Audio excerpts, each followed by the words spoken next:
In 1970, author Judy Blume published her third book. And while her first two works were classified as children's books, this third title belongs squarely in the young adult category. Are You There, God? It's Me, Margaret tells the story of a sixth grade girl who moves with her mom and dad to a new town and school, as well as a fresh set of friends. Soon after, she's forced to deal with an existential religious crisis, all while starting to cope with those typical early adolescent female anxieties. But that's easy for me to say, because up to that point in the early 1970s, a girl's preteen angst about boys, bras, and getting your first period weren't discussed openly, certainly not in pop culture. Which is why Are You There, God? It's Me, Margaret has touched generations of young girls entering womanhood since its initial release. And now it has a film adaptation. Written and directed by Kelly Fremon Craig and starring Rachel McAdams, Kathy Bates, Finney Safdie, and Abby Ryder Fortson as Margaret. And because it's also set in the early 1970s, you can also call this movie a period piece. A joke that may help explain why I knew nothing about this story before April of 2023. Just prior to its theatrical release, I had the pleasure of speaking with writer and director Kelly Fremon Craig about the making of Are You There, God? It's Me, Margaret.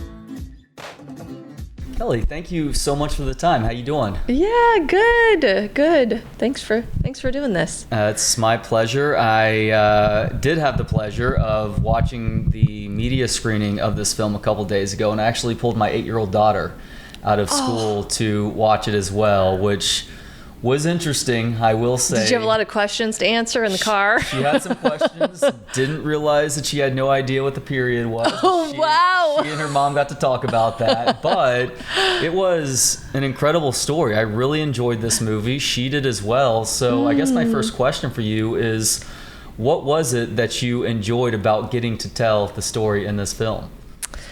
Oh, gosh. Well, first of all, I fell in love with the story when I was 11. I first read it at 11. And I just felt like Judy Blume captured exactly how I felt at that age and told the truth about, how it felt to be 11. And that always stayed with me. That turned me into a reader. Like, in a lot of ways, it actually made me become a writer, because there's something about seeing myself reflected back at me at a time where I felt really awkward and alone, that was so reassuring, So I think that's part of why I wanted to make it.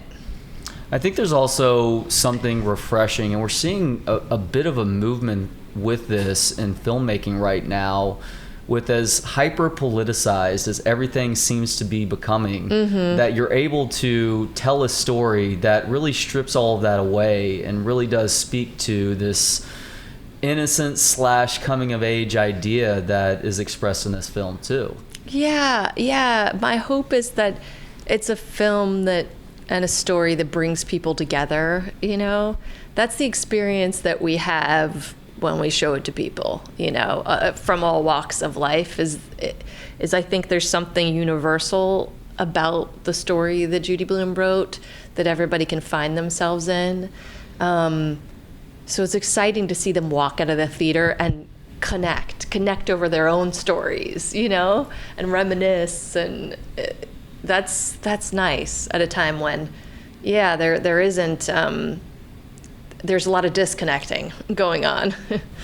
Yeah, absolutely. So obviously a lot of the conversation is going to revolve in terms of the cast around some of the incredible women that you got to serve in this film. Kathy Bates, of course, and Rachel McAdams. But this movie doesn't work if the star isn't doing her job as well. So the young lady who does play Margaret, why was she the perfect actor for this role?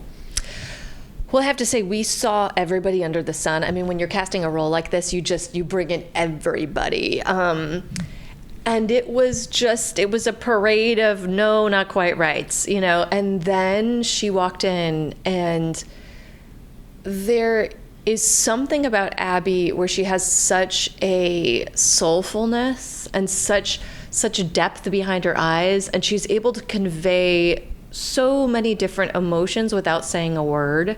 And that's really a big deal for Margaret because she's a more interior character and she sort of hangs back in the group. She's not especially vocal, but she's feeling and thinking all sorts of things. So all of that had to register on her face, which Abby could do so brilliantly and just draw you in, you know. And she's funny. She's really funny and she's quick on her feet. And I like to improvise a lot with the actors and have them play around, you know. And she was game for that and good at that. Do you have a favorite improvisational result that made the final cut in the film? Oh, it's all over the place. It's everywhere. It's in every scene. I mean, Kathy Bates constantly is improvising all over the place. One of the things with the kids, with the girls especially, there's a scene where they look in the anatomy book and they see the sort of scientific drawing of the penis. And I showed them that. That was the first time they saw it. I literally like set up the camera and was like, just react. Just whatever comes to your mind when you see this picture, say it. And so, I mean, all of their reactions are really them seeing that for the first time and saying what came to the top of their head. That is very funny. It's also a funny scene where they are trying to figure out how to enhance the evolution of their chest. Yes. And that includes looking at Margaret's dad's Playboy. Yes. Which me, as a guy growing up in the 1980s and 1990s, we all in the neighborhood knew where that secret Playboy was. That had been dilapidated by rain and was behind the train tracks and in the woods. I didn't realize that was a process for females as well. 100%. Oh yeah, absolutely. Yeah. So obviously you mentioned Kathy is great at improv. Rachel McAdams I have been a big fan of for a long time. Yeah. But Rachel's husband in this film, when I first saw him, I said, I recognize that guy. Where do I recognize him from? And so, of course, I look it up after the fact. And it's somebody that I've actually met and talked to before. And I've also seen the films that he has helped to write and or direct and act in. Yeah. And that would be Benny Safdie, one half of the Safdie brothers. That's right. I'm a big fan of Benny's storytelling style. So I'm curious, for you as somebody who understands who he is and what he's done in the past, were you able to extract anything from him with regards to how you enjoy telling a story through film?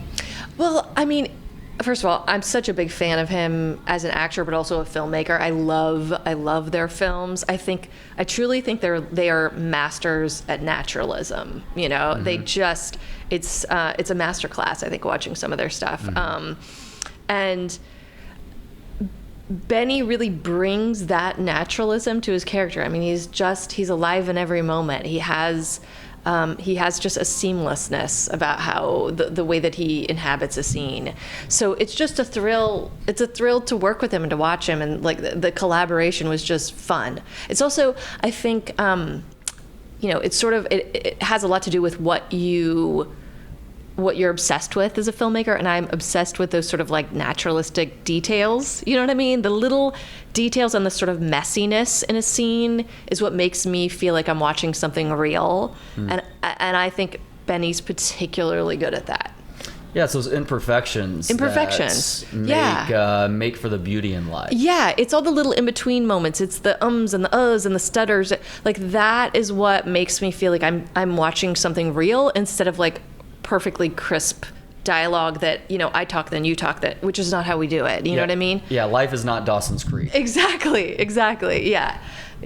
So there is a prompt in this film that's put forth by Margaret's teacher when he first introduces himself to the class, and he goes first and gives everybody his answers and has them write down their answers. And the prompt is this: I love blank, I hate blank, and I'm looking forward to blank. So I'm going to ask you now. What do you love? What do you hate? And what are you looking forward to? Oh, this is a great question. This is something no one has asked me. Well, let's see. I'll apply it to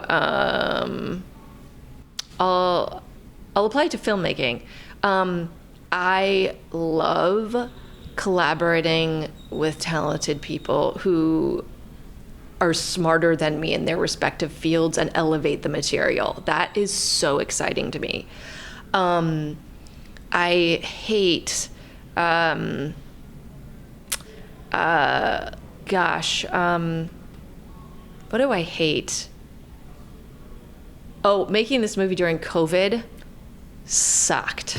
I mean, because you're already up against the clock, and you're really up against the clock when you're filming kids, because you can't say, oh, we need 10 minutes more. Like you as soon as that, as soon as time's up.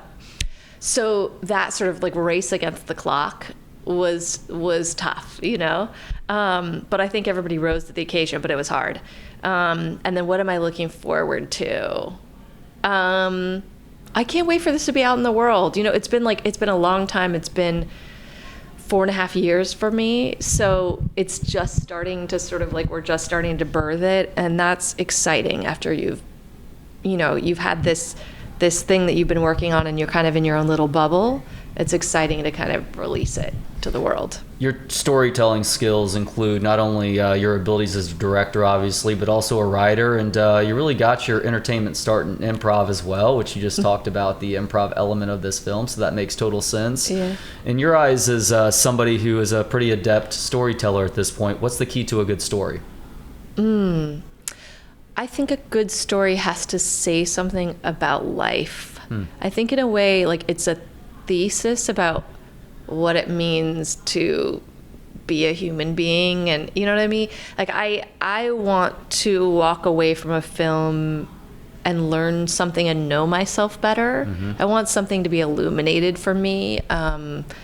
Those are the films and television shows I love, where I feel like, I understand humanity better somehow, And what do you hope people take away from this film? I hope that they're moved, I hope they laugh. I hope they relate, and I hope it makes them tell their own stories.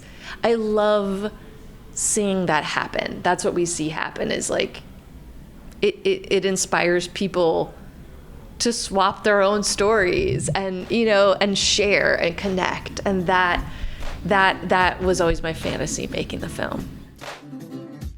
Are You There, God? It's Me, Margaret is in theaters now. Thanks to Gentleman Jesus for the intro and outro music. Hear more of his work at gentlemanjesus.com. And thanks to you for hanging out. For more of the show and to connect on social media, visit booksonpod.com. We'll talk to you next time on Books on Pod.